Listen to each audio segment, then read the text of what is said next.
Livro do profeta Isaías, capítulo 6, versículo de número 8. Depois disso, ouvi a voz do Senhor que dizia: a quem enviarei? E quem há de ir por nós? E então disse eu: eis-me aqui, envia-me a mim. Quem não tem lenço, prepare a manga da camisa ou a ponta da gravata, que nós vamos receber um batismo de quebrantamento aqui nesta manhã. Os poucos minutos que eu tive para meditar acerca desta manhã missionária me foram muito emocionante, porque aprouve ao meigo Espírito de Cristo me fazer lembrar de que foi em uma manhã missionária como esta que nasceu dentro deste homem que aqui está uma chamada linda, brilhante, divina, angustiante e sofrida. Todavia, eu faria tudo de novo se preciso fosse. E o Senhor falou comigo: ao invés de pregar nesta manhã, ao invés de dissertar teologicamente com o meu povo, conte para eles o testemunho da sua chamada. E depois deste testemunho, o Senhor me disse: vou eu levantar outros. Eu sou filho de uma lavadeira, filho de uma mulher simples, que até os dias de hoje, no século 21, não sabe ler e nem escrever. E tenho um orgulho muito grande de ser filho da dona Lúcia, porque é uma mulher valente, uma mulher querida, uma mulher guerreira, uma mulher que, como todas as mulheres e também homens, passa por dificuldades, enfrentou os reveses da vida e com maestria e ajuda de Deus, hoje bate no peito de orgulho, dizendo: Deus olhou para minha casa. Imagine você que no princípio da minha vida eu não tive tantas oportunidades de sobrevivência como alguns que estão aqui têm. Minha mãe solteira, grávida na idade de 17 anos, grávida de um homem casado, grávida de um homem conhecido na sociedade, recebeu dele a seguinte ordem: tire o menino, porque se ele sobreviver, o meu casamento vai ruir e acabar. E ela, por força da pressão dos seus dias, por ser uma mulher sozinha, que foi encontrada na rua pedindo esmola para comer, e quem a amparou foi o senhor José Antônio Novo, conhecido como Zico, que era o meu pai, respeitou e tentou abortar-me. Mas quem é que pode matar aquele que Deus quer que viva? Quem é que pode falar não quando Deus diz sim? Quem é que pode empurrar a mão de Deus para trás quando Deus diz: eu vou estender a mão para abençoar? Quem? Ninguém. Nasci 8 meses dentro de uma estufa, porque essa cabeça aqui tinha vários buracos feitos pela agulha de tricô da dona Lúcia, que tentou me abortar. Com dificuldade sobrevivi. Cresci numa família pobre, numa casinha de 2 cômodos, onde nós dividimos 2 cômodos com 12 pessoas. Pense numa luta e numa prova. Na minha casa, panela e pinico era um problema. Cada hora um estava num lugar. E no meio de tanta pobreza, de tanta miséria, tudo que eu via, ouvia, me fazia sentir. E eu acabei crescendo revoltado com a vida, porque não havia nada pior do que chegar na escola e na hora das brigas de crianças, ao invés de alguém me chamar de gordo, de feio, de pobre, me chamavam de filho de mãe solteira. Numa época em que ser filho de mãe solteira era uma vergonha, porque hoje tem a tal da gravidez independente, que a elite adotou. A primeira do país a fazer isso publicamente foi a senhora Xuxa Meneghel, e tornou-se uma marca. Então hoje já não é mais vergonha saber que a filha do seu vizinho é mãe solteira. Somente no baixo clero é que isso é visto. A sociedade já não se importa mais. Mas há 38 anos, quando eu nasci, a vergonha e o vexame era tão grande que minha mãe não conseguia emprego nem para poder cuidar de criança dos outros, exatamente porque ela era mãe de um menino que não tinha pai. Aos 9 anos de idade, ou melhor, aos 6 anos de idade, de 6 para 7 anos de idade, eu morava no meio do centro de um quarteirão. Haviam 2 corredores que davam para entrar na minha casa, pelo quarteirão da entrada e pelo quarteirão da saída. A 100 metros, ou 100 e poucos metros, tinha a paróquia Cristo Rei. E todos os domingos, eu acordava antes da família inteira, no meio do ninho, porque eram 12 deitados no chão, na cama, ou naquilo que nós chamávamos de cama. E eu acordava ouvindo a batida do sino da igreja. E a batida do sino fazia disparar o meu coraçãozinho de criança. Até que um dia eu acordei com um sino batendo, mas o sino não fazia din-dom. O sino fazia Marco, Marco, Marco. E como criança eu me levantei, coloquei uma roupinha rota, um chinelinho havaiana, não acordei ninguém em casa. Saí e fui até a paróquia Cristo Rei. Sentei-me lá atrás nos bancos, uma menina, eu era pequeno, sofria de inanição para ajudar. Eu não entendia nada que o padre Ângelo, que era o pároco daquela congregação, falava, mas o meu coraçãozinho de criança sentia tudo. Ali nasceu a chamada do missionário. Então eu venho hoje dizer às pessoas que quando Deus quer fazer, Ele faz. E não interessa onde a pessoa esteja. Minha família não tinha afinidade nenhuma com o movimento evangélico, nem com o cristianismo pentecostal. Eu jamais colocaria os meus pés em uma igreja evangélica, se antes eu não tivesse me apaixonado por Deus na igreja católica. Então no catolicismo romano eu conheci Jesus. E eu me lembro que nesta manhã, enquanto o padre pregava, ele ainda pregava em latim para ajudar, eu não entendia nada.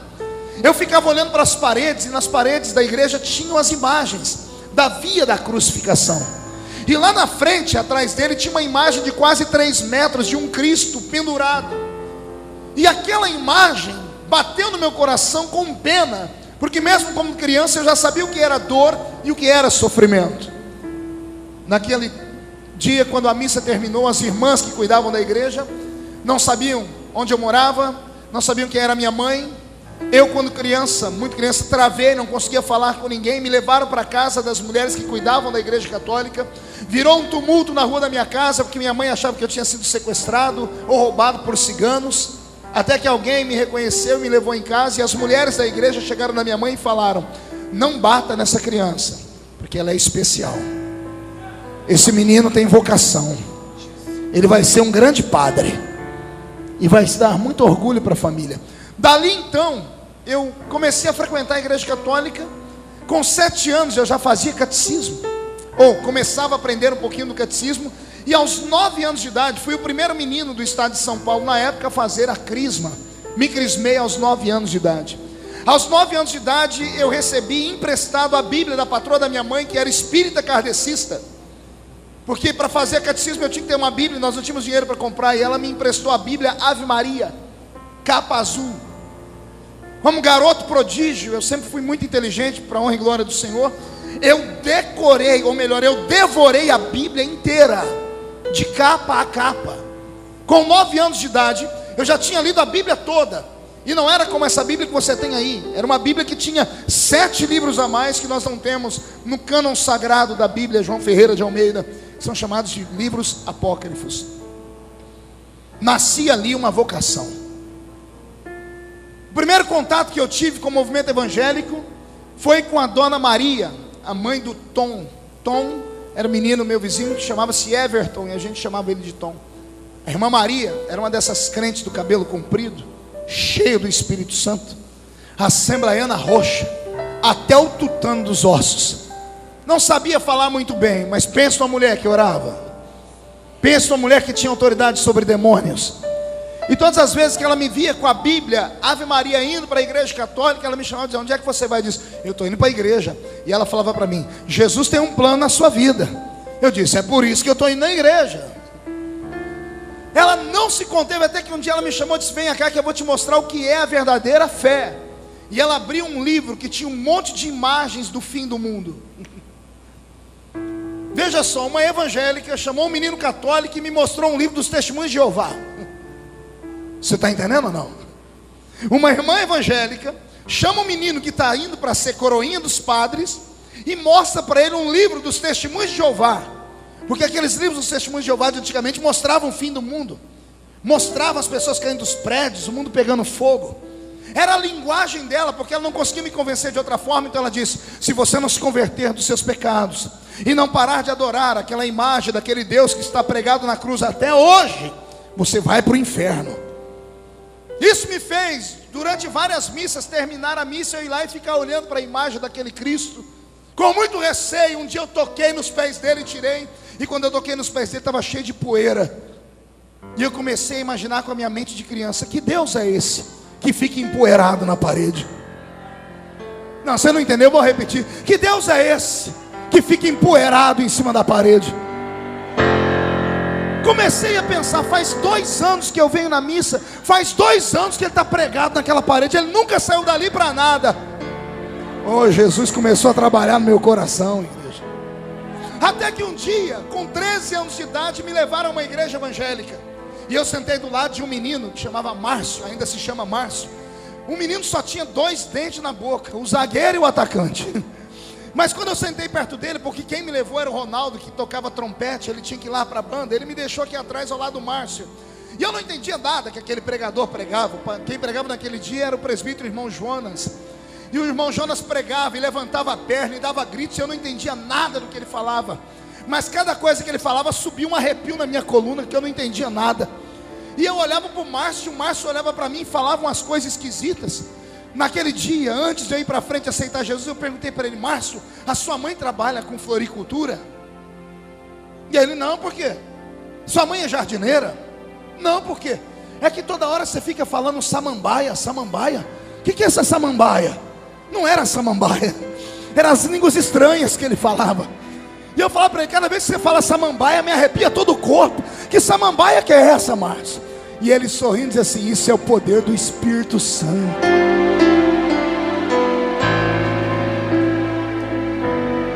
Ah, que saudade, já estou ficando emocionado, oh, coração bobo.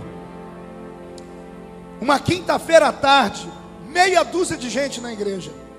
Quando Jonas terminou de pregar e fez o apelo, eu nem sabia o que era apelo. Lá vem o Ronaldo, da frente da igreja, deixou o pistão e veio até onde eu estava. Um menininho desse tamanho. Ele disse: você quer aceitar Jesus como Salvador? Eu disse: o que eu tenho que fazer? É só ir lá na frente. Eu falei: mas minhas pernas não querem andar, está travado, eu estou tremendo. Ele disse: eu te ajudo. Quando eu comecei a caminhar pelo meio da igreja, meu coração foi abrindo. Eu dobrei o joelho chorando. Naquele dia eu recebi o batismo no Espírito Santo. Vou explicar. Eu não recebi o batismo com o Espírito Santo. Eu recebi o batismo no Espírito Santo. Como assim, pastor? Todos os crentes de todas as igrejas do mundo, quando se convertem de fato, são batizados no Espírito Santo. Lembra do batismo no Espírito? Quando Jesus olhou para aquela mulher do poço de Samaria e disse: se eu te der as minhas palavras e elas ficarem em você, vai nascer aqui dentro uma fonte de água viva, que vai jorrar para a eternidade.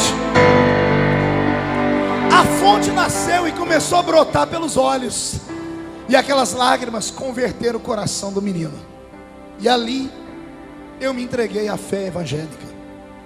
2 semanas depois estava eu numa batalha, pergunte qual, querendo ser batizado com o Espírito Santo. Me ensinaram todas as fórmulas possíveis. Mandaram eu jejuar, eu jejuei. Mandaram eu subir um monte, eu subi. Mandaram eu parar de pecar, eu parei. Mandaram eu parar de olhar para a televisão e eu parei. Mandaram eu parar de colocar short e eu parei. Eu fiz tudo o que mandavam e não recebi o batismo com o Espírito Santo. 2 meses e 1 semana batizado nas águas. A última chance. Alguém me disse: Jesus pode queimar você com o Espírito Santo quando você sair das águas. Jejuei 3 dias e fui para o batismo. Para minha frustração, Jesus não me batizou naquele dia. Saí das águas triste, frustrado. Começou a criar aqui dentro uma dúvida. Eu disse: será que Ele não quer me batizar? Será que eu não mereço?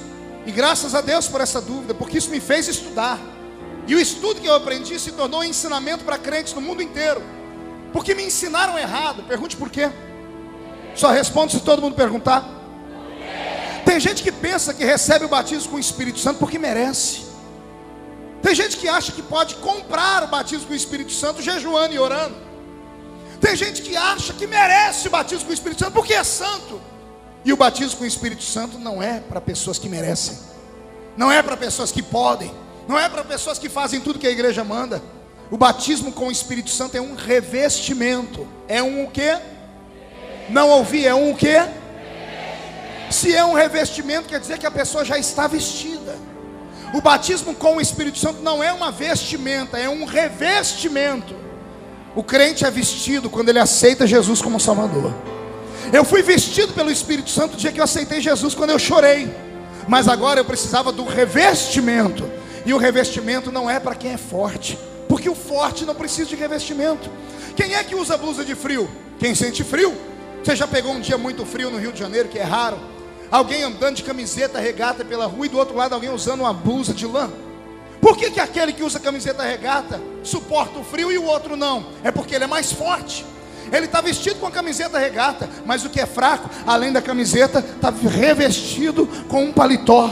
Eu comecei a entender que batismo com o Espírito Santo não é para quem merece, é para quem precisa. Recebi o batismo com o Espírito Santo num dia que eu não esperava. O batismo de 3 meses seguinte. Estou eu na igreja, sentado na galeria, saudoso pastor Luiz pregando, de Capinópolis, Goiás. Ele pregou a mensagem toda muito linda, mas não mexeu aqui dentro. Aí ele começa a fazer o apelo, e as almas começam a ir para frente. E cada vez que uma alma aceitava Jesus como Salvador, meu coração sacudia. Comecei a tremer e a sentir uma coisa que eu nunca tinha sentido na vida: as almas aceitando Jesus, no apelo. Então eu toquei num amigo meu que estava do meu lado, chamava Betinho, ou Roberto, chamamos ele de Betinho. Disse: Betinho, vamos embora daqui. O Betinho me olhou com o olho arregalado e começou a gritar. Eu falei: o que foi? E ele começou a gritar e pular. Eu disse: o que está acontecendo? E ele começou: irmão, Jesus batizou ele com o Espírito Santo. Eu, na minha mente, estava falando em português, mas ele me ouvia falar em línguas estranhas. Eu fui batizado com o Espírito Santo de uma maneira inusitada. Eu nem sabia que estava falando em línguas. Naquele dia Jesus me queimou com o selo da chamada missionária. Ele me batizou com o Espírito Santo quando almas se entregavam para Jesus. Não foi no grito áspero do pregador, era Deus apontando como seria o ministério que Ele tinha para a minha vida. Comecei a pregar no meio da rua, e desde os 14 anos até os dias de hoje, aos 38, todas as memórias que eu tenho nesta cabeça estão alienadas a eu estar com um microfone como esse na mão, ou a um microfone ligado a uma caixinha de som. Às vezes o microfone ligado numa caixa de som, ligado numa bateria de carro, porque não tínhamos energia. Às vezes usando um megafone, que muitas das crianças nem sabem o que é isso. Colocamos na boca e pregamos. E às vezes eu pregava com o pulmão aberto no meio da rua. Por isso, mesmo sendo pequeno, a minha voz virou uma voz de trovão. E ainda dá para deixá-la mais grossa ainda. Foi por isso, de tanto pregar, meu pulmão se expandiu. Aprendi a pregar no meio da rua. E agora vem a parte mais linda, pergunte qual. Descobri um texto na Bíblia que moveu a minha alma. Marcos 16 e 15. Ide por todo mundo e pregai o evangelho a toda criatura. Quando esse texto entrou na minha alma, eu falei: Deus, eu quero ir para o mundo inteiro. Só que eu nem sabia que o mundo era tão grande. Criado numa vila chamada Vila Tatu, com 16 anos de idade, Roberto, eu nunca tinha saído de Orlândia, onde você conhece. Aos 16 anos de idade e meio, eu fui a Sales Oliveira, que é uma cidade de 5 quilômetros do nosso lado, e eu achei que era a maior viagem da minha vida. Mas desde então eu comecei a orar e dizer: Senhor, eu quero pregar no mundo inteiro. Quero pregar no mundo inteiro. Vale aqui um conselho àqueles que sonham em ser pregadores. Talvez tenha sido por isso que Deus cumpriu o meu pedido, porque o meu pedido era um pedido de criança, era um pedido desprovido de malícia. Eu não estava pedindo para ser um pregador de renome nos Gideões. Eu não estava pedindo para dormir nos grandes hotéis. Eu não estava pedindo para andar de avião, nem para ganhar ofertas, nem para ter meu nome na mídia. Eu estava dizendo com o coração aberto: Papai do céu, me usa como pregador. Eu quero ser um pregador. E a chamada foi crescendo dentro do meu peito. Um dia, como ninguém me dava oportunidade para pregar na minha igreja, porque eu passava vergonha. Imagine você que a primeira vez que eu subi num púlpito para pregar, O pastor me avisou um dia antes, eu não dormi a noite inteira procurando um texto. Subi no púlpito com um dedo no meio da Bíblia, num domingo de manhã como este aqui. Foi a primeira vez que eu subi num púlpito. Pastor José do Amparo, na cidade de Morro Agudo. Só que quando eu cheguei no púlpito, eu senti uma glória tão grande, um temor, que a minha mão tremia. Quando eu coloquei a Bíblia, escapou o dedo. Foi: Jesus, agora eu estou frito. Não tinha índice, eu não tinha colocado papel. Falei: Senhor, para não passar mais vergonha, seja o que o Senhor quiser, e abri a Bíblia. Caiu nas bem-aventuranças. E quando eu li: bem-aventurados pobres de espírito, porque eles verão a Deus. Quando eu comecei a ver aquilo, eu disse: Deus, eu me apaixono pelo Senhor. Desci do púlpito humilhado naquele dia. Eu botei no meu coração: nunca mais prego, porque eu passei vergonha. Eu vi meus amigos rirem num canto, mas conforme eu ia descendo, o pastor José do Amparo, na época eu pensei que ele falava só para não me deixar triste, mas ele falou pelo Espírito. Eu desci a escadaria do púlpito, ele disse: Deus vai usar esse menino um dia, porque ele tem chamada para ser um pregador da palavra. Tornei-me um menino diferente. Não aceitava piadas, não aceitava ir para a sorveteria bater papo. Não me lembro de ir a um shopping, não me lembro de ir a um cinema, não me lembro de ir a um campo de jogar bola, não me lembro de sair com os meus amigos para passear, ir para azarar uma menina ou flertar com uma garota. Todas as memórias que eu tenho da minha infância estão alienadas, eu pregando a palavra, ou eu de joelhos orando, ou eu buscando a presença de Deus. Meu apelido então tornou-se fanático, santarrão. Me tornei o famoso espalha-rodinhas. O que é um espalha-rodinhas?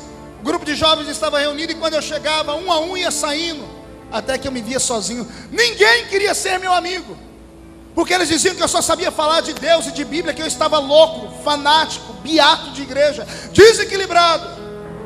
Como eu não tinha amigos, eu comecei a ir para as madrugadas buscar a Deus na igreja.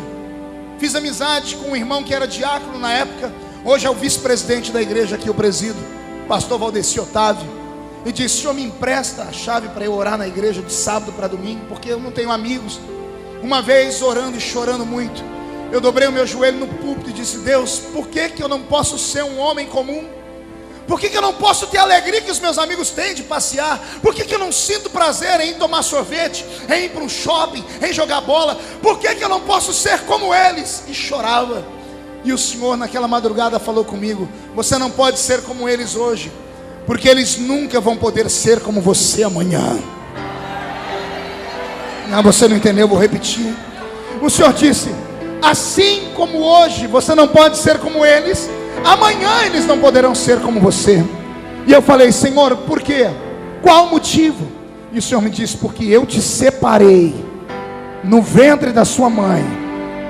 A obra que eu vou fazer através da sua vida vai marcar um tempo, uma geração inteira. Onde você não for, a sua história irá.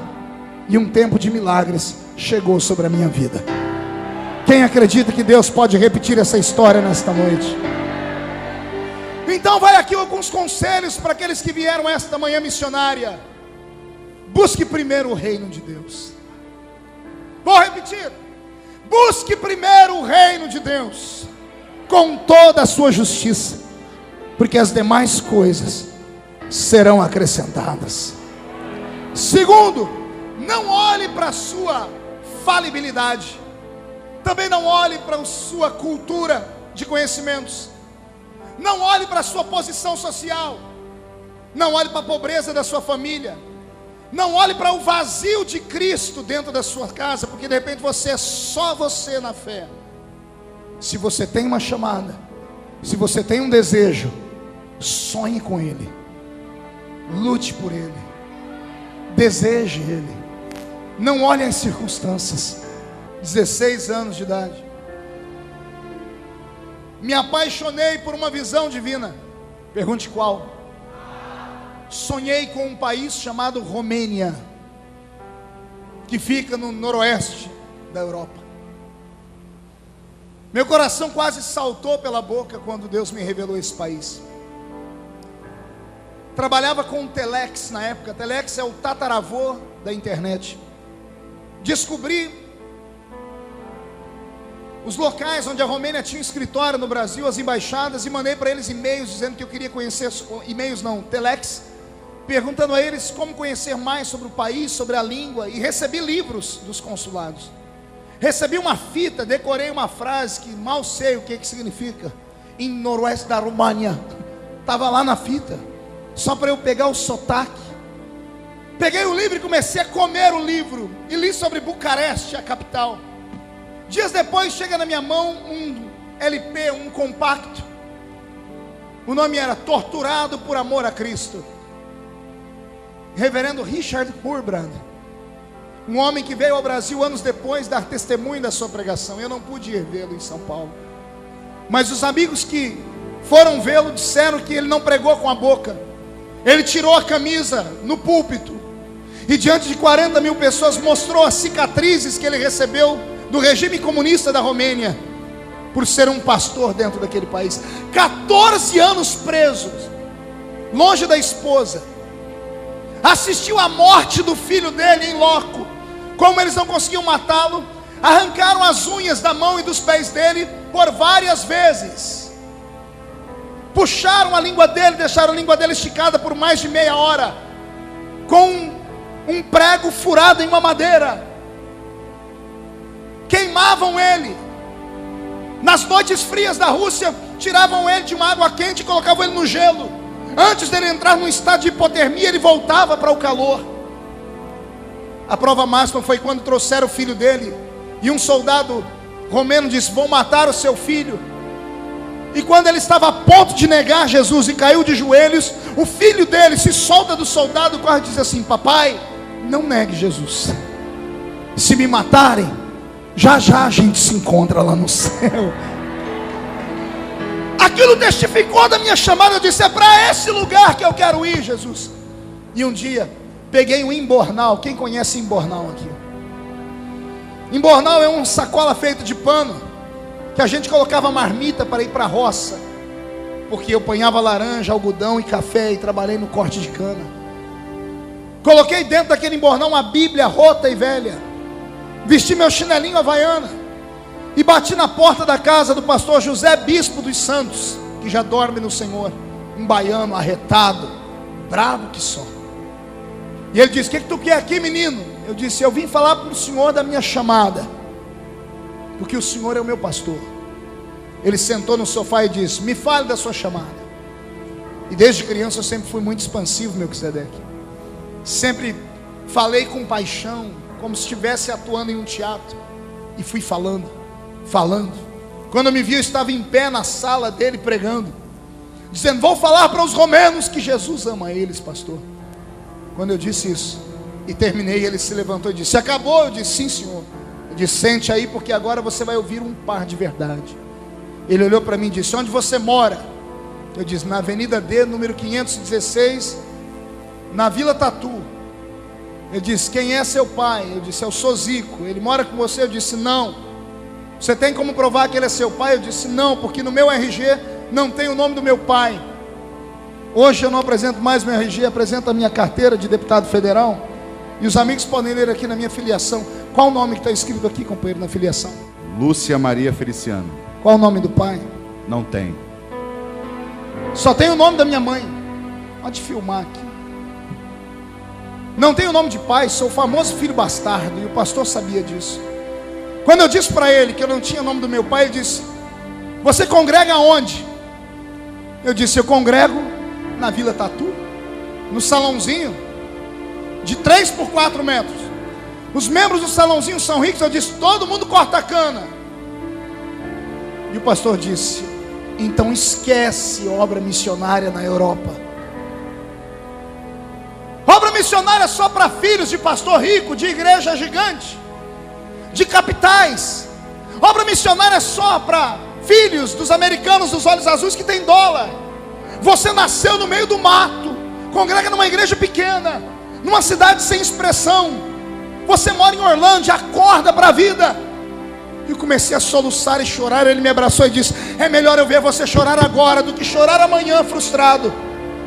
Eu me levantei para ir embora. Ele me fez um pedido: não conta para ninguém, porque senão Você vai fazer com que os outros moços e moças sonhem com a obra missionária também. Você é muito eloquente, Marco. Eu não prometi, por isso que eu estou contando aqui. Naquele dia eu cheguei na minha casa, de 2 cômodos. O nosso quarto, o que nós chamávamos de quarto, dava para o meio de um pasto. A janela de madeira, pesada, fechada com a tramela. Quem conhece tramela aqui? Tem gente com um pezinho na roça também. Eu abri aquela tramela, eu era muito pequeno, minha mãe tinha uma máquina de costura Singer, daquela que você tinha que dar partida nela aqui e ficar bombeando aqui com o pé. Quem conhece máquina de costura assim? Como eu era pequeno, eu não atingia a altura daquela janela, eu subi em cima dessa máquina e abri a minha Bíblia num outro texto que eu tinha me apaixonado. Só que eu não conseguia ler, pergunte por quê. O versículo não existia mais na Bíblia, pergunte por quê. Porque todas as noites, depois que Jesus me falou da Romênia, eu chorava em cima dele. Eu pegava minhas lágrimas, não tinha marca-texto, e eu marcava o versículo até que rasgou a Bíblia. Eu abri a Bíblia e mostrei para o céu. E falei, aqui está escrito, a quem enviarei? Quem há de ir por nós? E eu disse, eis-me aqui, Senhor. Envia-me a mim. Fechei a Bíblia e comecei a gritar com Deus, dizendo, o Senhor é mentiroso. Porque aqui não está escrito que tem que ser filho de homem rico para fazer obra missionária. Aqui não está escrito que tem que ser famoso para fazer obra missionária. Aqui não está escrito que tem que ser americano para fazer obra missionária. Aqui o Senhor está perguntando quem quer ir. E eu estou dizendo, eis-me aqui.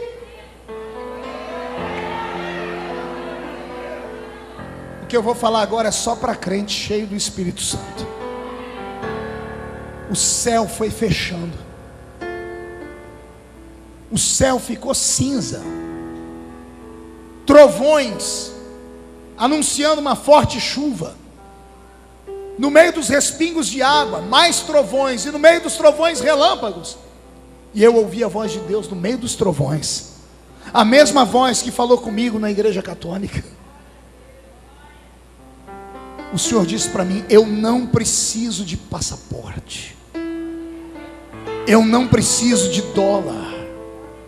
Eu não preciso de igreja rica. Eu só preciso de alguém que sonhe. Eu acreditei. Ignorei tudo que falaram para mim. Ignorei os que me perseguiam, os que me chamavam de fanático, e até o meu pastor que disse que eu não tinha chamada. Como não me deixavam pregar em Orlândia, eu comecei a ir para os cultos de congregações na região. Eu pegava um ônibus na rodoviária e ia para as cidades onde eu sabia que tinha cultos de mocidade, sem ser convidado. Chegava e sentava nos bancos com uma gravatinha de crochê, uma bibliazinha no banco e orando para me darem uma oportunidade. Como culto de mocidade, na maioria das Assembleias de Deus não é bem frequentado, sempre que chega alguém ele tem uma oportunidade. E aí eu comecei a pregar. Foi aí que eu comecei a desenvolver o meu talento. Aprenda uma coisa nesta manhã: se você não acreditar em você, ninguém vai acreditar. Fui consagrado ao diaconato logo após o casamento. Casei-me com uma mulher santa, a quem eu devo tudo que eu tenho e tudo que eu sou. Minha eterna namorada, a quem eu respeito e sou apaixonado por ela, a irmã Edileuza, que me deu 3 lindas filhas, Karen, Kathleen e Camille, que são a cara do pai. Mas o cabelo puxou para a mãe, graças a Deus. O cabelo das meninas é liso.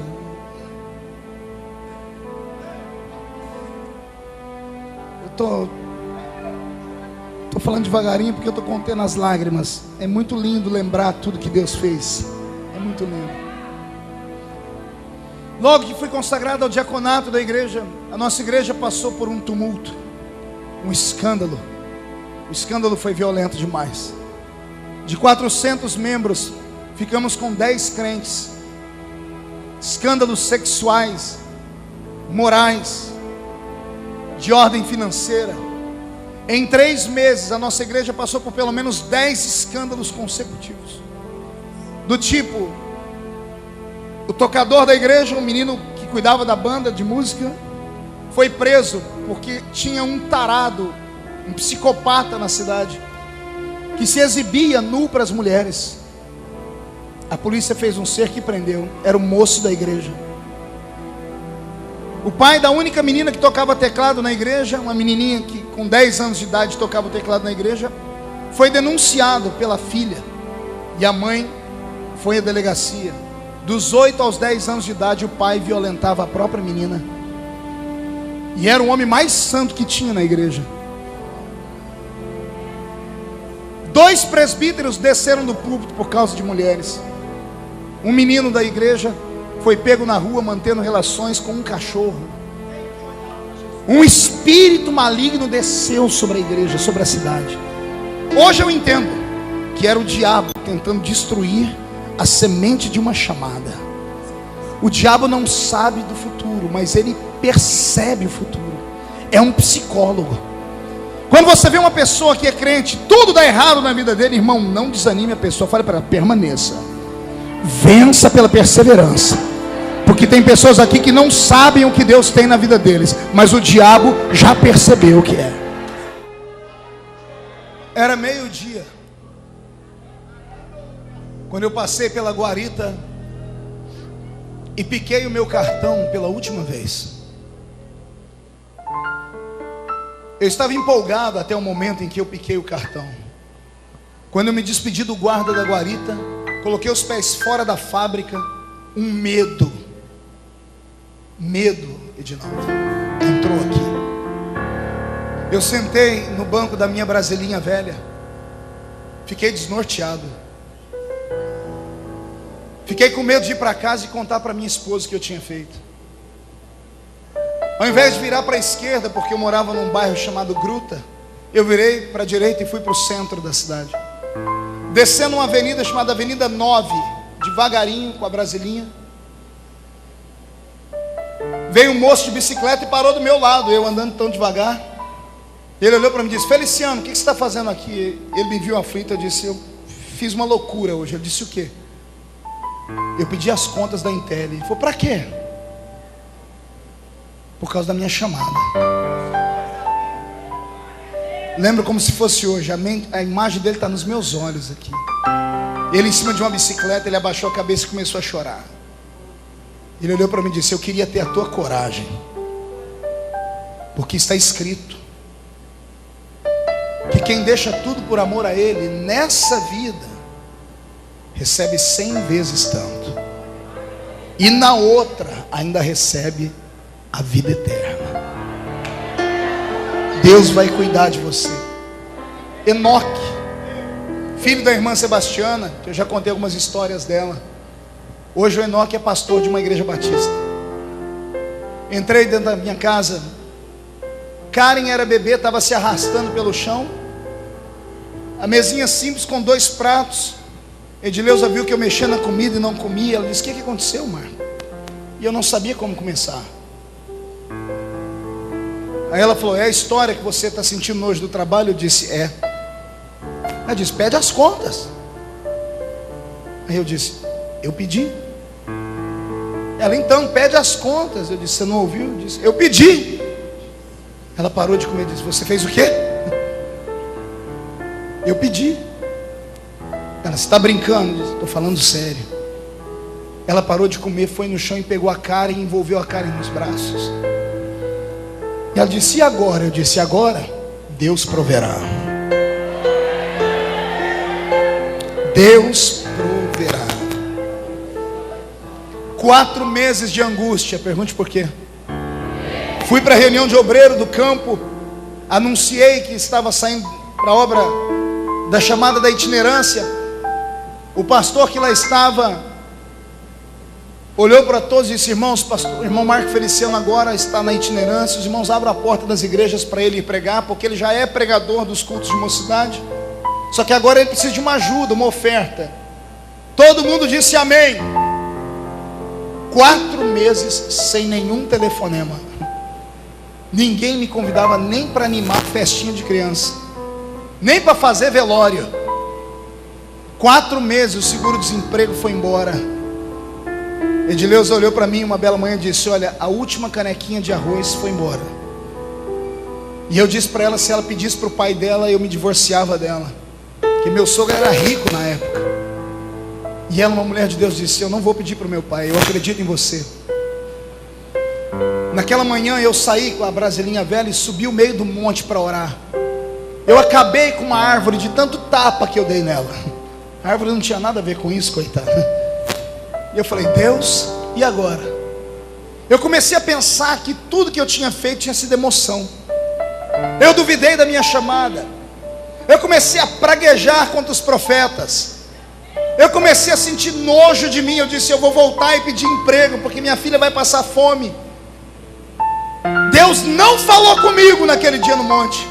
Eu saí de manhã, orei até a tarde, antes de escurecer. Quando eu vou entrando na minha casa, entrei pela cozinha.